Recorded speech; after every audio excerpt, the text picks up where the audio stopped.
श्री स्वामी समर्थ मैत्रिणी, कशा आहात? आशा करते खुश असाल, सुखी असाल आणि संपन्न असाल आणि स्वामींच्या सेवेत रममान असाल. मी आज आपल्याला धनलाभ आणि सुख समृद्धीसाठी काही उपाय सांगणार आहे आज. तर आपण हे छोटे छोटे उपाय जे मी काही सांगते ते पण करत चला.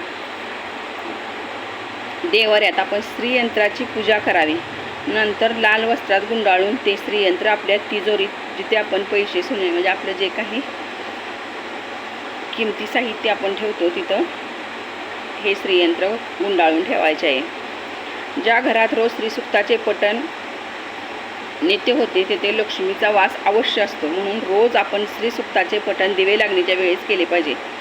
एक नारळ, सॅटिनचं नवं कापड किंवा रेशमी कापड, त्यात एक नारळ गुंडाळून ठेवायचा आहे आणि तो नारळ आपल्याला तिजोरीत ठेवायचा आहे.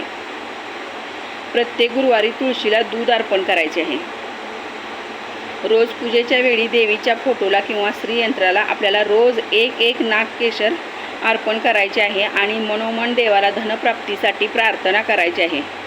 लाल रिबीनमध्ये तांब्याचे एक नाणे गुंडाळून आपल्याला ते मुख्य दरवाजामध्ये बांधायचे आहे.